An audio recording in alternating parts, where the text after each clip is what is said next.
Hello friends, আমি সঙ্গীতা। আমি নিয়ে এসেছি আবার একটা নতুন ব্লগ। এটা হচ্ছে ছেলেদের একটা হ্যাকাথন হয়েছিল 12 ঘন্টার। তাতে একটি কোম্পানি বলেছিল, কিছু তারা শর্ত দিয়েছিল, বলেছিল যদি সেটা ফুলফিল হয় তাহলে 50,000 টাকা এই যারা আয়োজন করেছে তারা পাবে। আয়োজন তো করেছিল থার্ড ইয়ারের ছেলেরা, আর সেকেন্ড ইয়ারের ছেলেরা তাতে মেহনত দিয়েছে বা তাদের সাথ দিয়েছে বলা যায়। কিন্তু পুরো পরিকল্পনা এবং তাদের প্রচেষ্টা পুরোটাই থার্ড ইয়ারের ছিল। এবং দাদারা বলেছিল তোরা মেহনত যেরকম করছিস ফলও পাবি, যদি আমরা 50,000 টাকা পাই তাহলে একটা বিশাল বড় পার্টি দেওয়া হবে। যথারীতি সবাই মেহনতের ফল হিসাবে 50,000 টাকা পায় এবং জয়পুরের একটা পিৎজা ওয়ার্ল্ড বলে একটি বড় মলে খাওয়া দাওয়ার বন্দোবস্ত করা হয়। সেখানে যাওয়ার জন্য একটা বাসও ঠিক করা হয়, সব কলেজ থেকেই বাসটা নেওয়া হয়। আর বাচ্চারা যারা আয়োজনের অংশগ্রহণ করেছিল তারা সবাই যাবে ঠিক হয়। এইখানে এই যে রাস্তায় চলছে সেটা, আর আমার ছেলে এই যে বসে রয়েছে।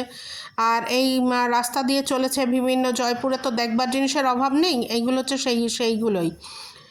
রাস্তায় বিভিন্ন স্থাপত্য, বিভিন্ন হোটেল, এগুলোই সব ধরা পড়ছে ক্যামেরায়। কিন্তু যেটা হলো, যাওয়ার আগে এক প্রস্থ আমাদের বাড়িতে নাটক হয়ে গেল। কারণ যেটা হয়, শাগনিককে যারা খুব ছোটোবেলার থেকে চেনে, মানে আমার ছেলেকে, তারা জানে যে আমি বাবা আর ওর বাবা হচ্ছে ওর মা। কোথাও মানে একা ছেলেকে ছাড়তে চায় না। এবার বড়রা বারবার আমার ছেলেকে ফোন করতে লাগলো যে তুই প্রচুর মেহনত করেছিস, তো এই টিপটা পাওয়ার যোগ্য, চল চল।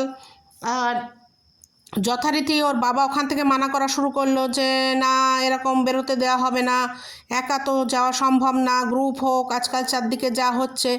তো আমি অনেকটা চালাকি বুদ্ধির উপরে থাকি, যেটা আমার মত থাকে না। আমি বলি যে তোমার বাবাকে রাজি করো, তাহলে আমি আছি। এবার আমি জানি যে বাবা কোনো দিনই রাজি হবে না, এই ক্ষেত্রেও সেই বুদ্ধিটা করলাম। কিন্তু কিছুক্ষণ এই ধস্তাধস্তি হওয়ার পরে, এই না ওই না সেই না করার পরে ওর বাবা হুট করে দেখলাম রাজি হয়ে গেল। আর এই হচ্ছে এই যে যেখানে খাওয়ার আয়োজন করা হয়েছে, এইটা হচ্ছে সেই জায়গায়। এই তরুণ তাজা কিছু প্রাণ তারা এখানে বসেছে খাওয়া দাওয়ায়। প্রচুর অ্যারেঞ্জমেন্ট ছিল, প্রায় 12 রকম পিৎজা ছিল, তারপর আইসক্রিম ছিল, কোল্ড ড্রিঙ্কস ছিল, আর নানা পাস্তা, তারপর আরও নানা রকম খাবারের জিনিস যে ছিল, মানে চাইনিজ খাবার মূল বেশ। আর সেইখানে এদের বাচ্চারা তো এইসবই পছন্দ করে, যাৎপর্যায় তারা সেখানে আনন্দ করেছে। এই যে তারই কিছু অংশ। হঠাৎ করে তারপর শুরু হলো ডান্স, যেটা হয় আমাদের দিল্লিওয়ালাদের, তো সবেতেই ডান্স করে, কিন্তু এখানে সেই চলটা হবে ভাবিনি। তারপর ছেলে বলল মা আমি শুরুতে 1 ঘন্টা নাচলাম, শেষে 2 ঘন্টা নেচেছি।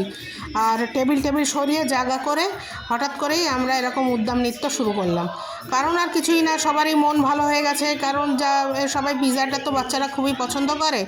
এরপর এমন জায়গায় এই যে মলটা করা হচ্ছিল সেটা খুবই সুন্দর ছিল, খেলাধুলার অ্যারেঞ্জমেন্ট ছিল, উপর থেকে এই ভরপেট খাওয়া, আর সবাই বন্ধুদের সঙ্গে মজা করা, কোনো গার্জিয়ান বা টিচার নেই। প্রতি ক্ষেত্রে যেটা হয়, ছেলে যতগুলোতে গেছে এখনও পর্যন্ত সেখানে টিচার থাকতো, এখানে পুরোটাই বড়রা, আর বড়রা তো বন্ধু।